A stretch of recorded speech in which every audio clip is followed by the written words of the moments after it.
autores de la teoría de la evolución.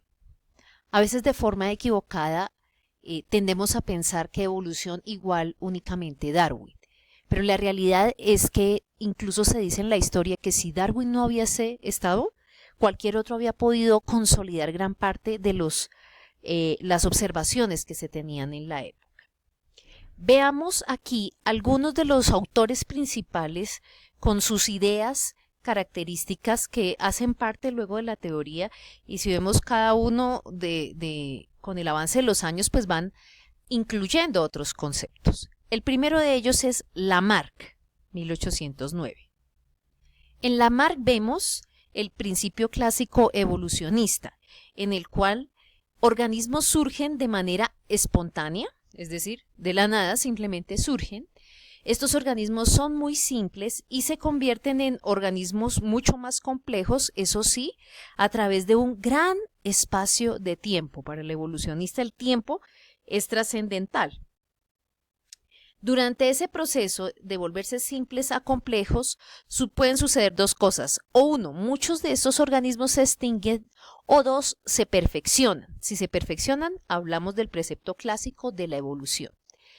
Según Lamarck, cada grupo tiene una línea evolutiva independiente. Entonces yo tengo mamíferos, reptiles, cada uno va por su línea.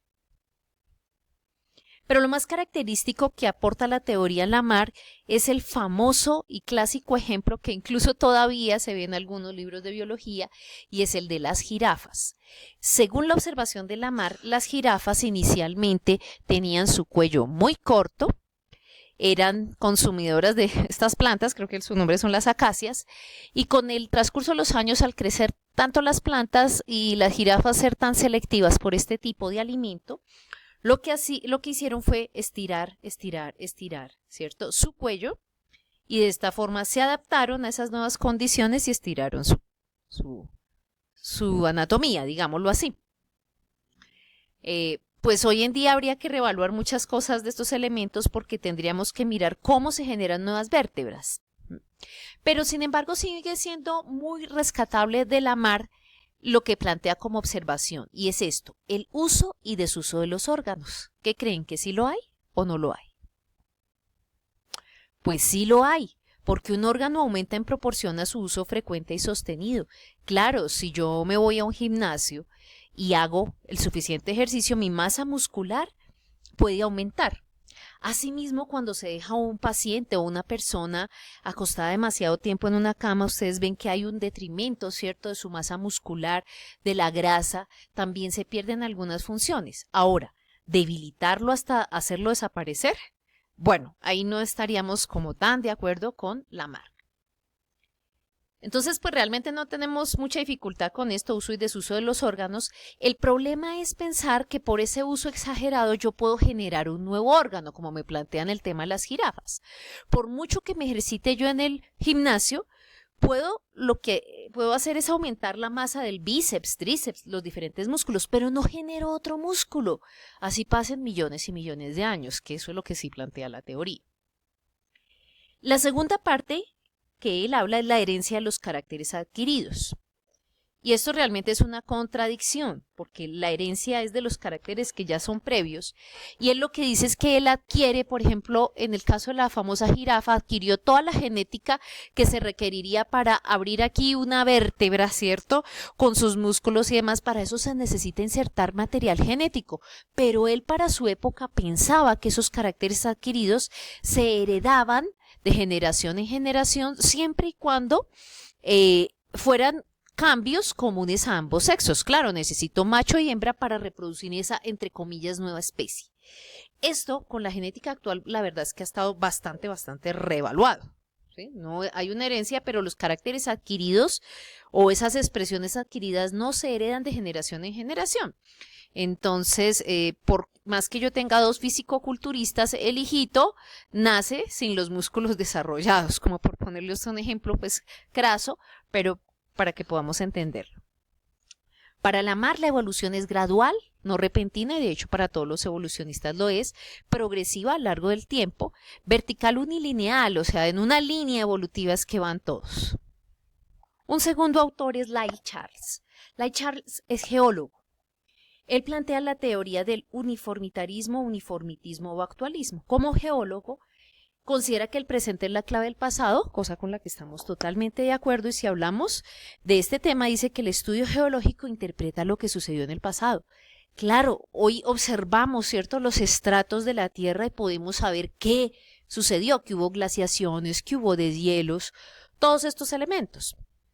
Y mire lo que plantea, que las especies se extinguen a medida que las condiciones ambientales cambian.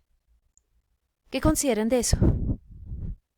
Pues evidentemente sí, hay muchas especies que se han extinguido y otras que con las condiciones ambientales cambiantes se ven favorecidas, ¿cierto?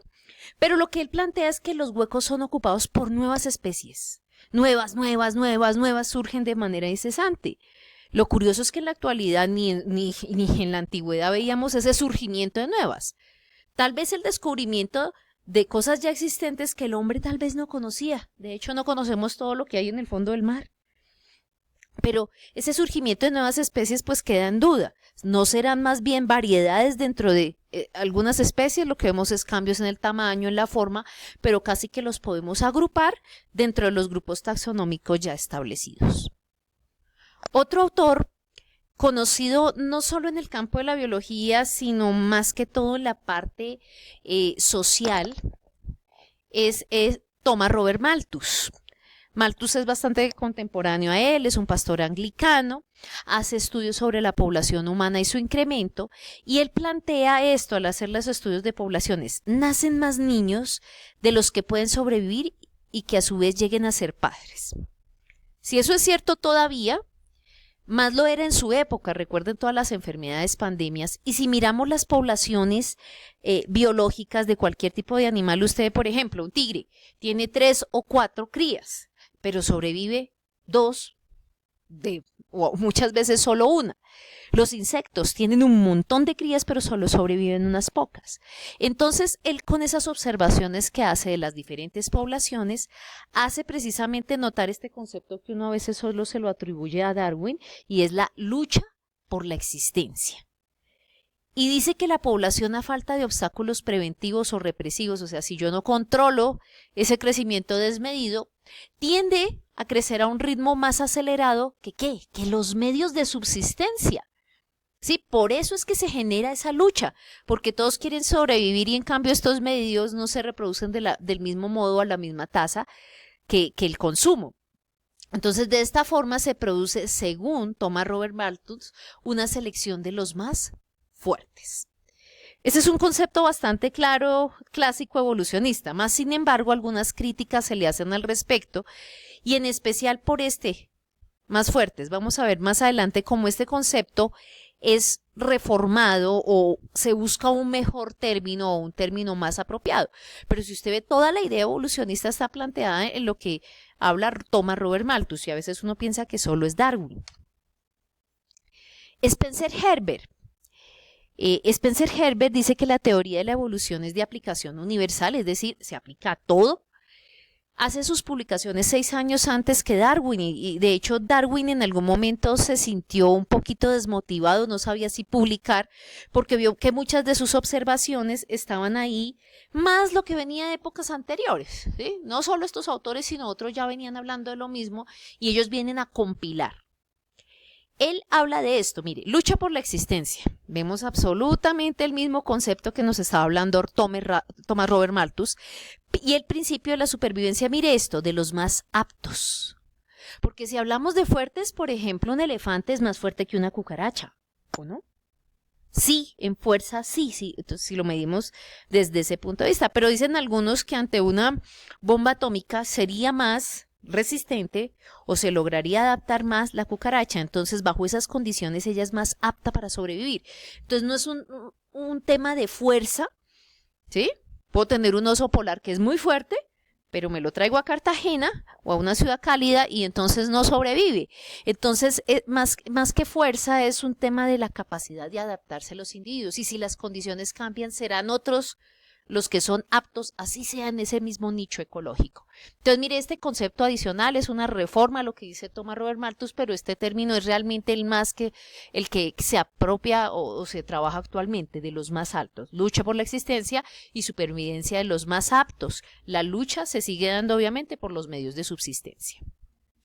Pero adicional a lo anterior, Spencer Herbert hace un aporte.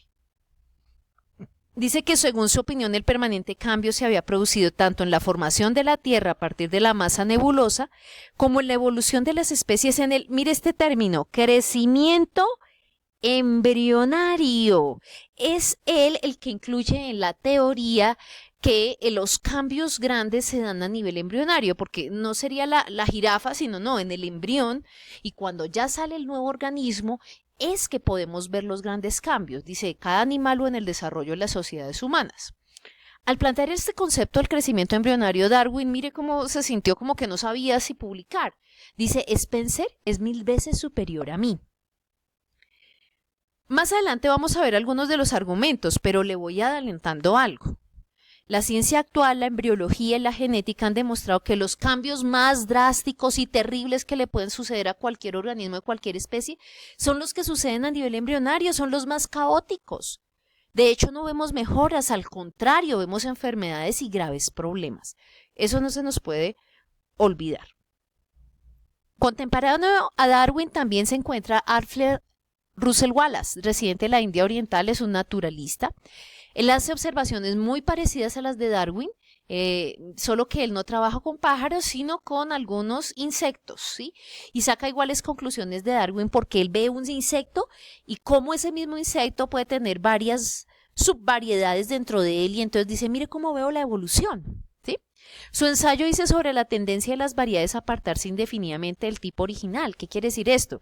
Que si al principio de la escala evolutiva tengo aquí un pescadito, y él va evolucionando según el concepto, y llega aquí un dinosaurio, ¿en qué se parece el pescado al dinosaurio? ¡Nada! Se apartó tan indefinidamente del tipo original, pero sí tuvo alguien que fue su precursor. Básicamente eso es lo que él dice. Y con las variedades que tenemos dentro de una especie, pues muestra que esa es como una forma de evidenciar que ahí va evolucionando todo. A medida que avanzamos en nuestros módulos, vamos a discriminar un poquito más por qué se da esto, pero no podemos tampoco juzgarlos. Era la observación que ellos hacían y decían, mire cómo esto va cambiando y los organismos se adaptan para poder sobrevivir. Y de hecho la adaptación es un concepto que es totalmente rescatable. Bueno, el controversial Darwin. Obviamente, pues viaja en el Beagle, hace 5 años de observaciones, su obra El origen de las especies. De todas formas, miren el bestseller, publicado en el 1859, el primer día vendió 1250 ejemplares. Mira la época, o sea, fue un boom, fue noticia. Hoy en día hasta sacar un video, ni siquiera de estos, ¿cierto?, con fines educativos, logran en un solo día 1250 ejemplares. ¿Por qué lo novedoso? Porque él se atreve a presentar al mundo una teoría y un planteamiento, entre comillas, científico, diferente al origen de la vida relatado en Génesis. El hombre siempre ha querido tener otras respuestas, no necesariamente las religiosas, como lo podemos ver. ¿Qué es lo que hace Darwin? Pues él va a Galápagos y observa que en Galápagos se encuentran 13 de los 14 pinzones y cada uno tiene unas características muy particulares. Observa sus colas, plumas, especialmente sus picos le llaman mucho la atención. Él está ahí con toda esta, yo lo llamo la familia pinzón, y empieza a cuestionarse si, como todos tienen este parecido, ¿no será que son de la misma familia? El primo, el tío, el abuelo, el tío abuelo, ¿cierto? ¿Será que tuvieron un antepasado común que emigró? Y mire este concepto, antepasado común. Ahí le empieza a surgir esa idea que esas ramas, ¿cierto?, de desarrollo puede ser porque tienen algún tipo de relación los organismos. Viaja en el Beagle. Y pues eso hace que cambie mucho su pensamiento que inicialmente era cristiano. Mire, estos dibujos son muy importantes porque también Darwin no solo estuvo en Galápagos, sino que hizo observaciones en cuanto a agricultura, cría de aves, crió palomas, toda la parte de la selección de lo que son los mejores.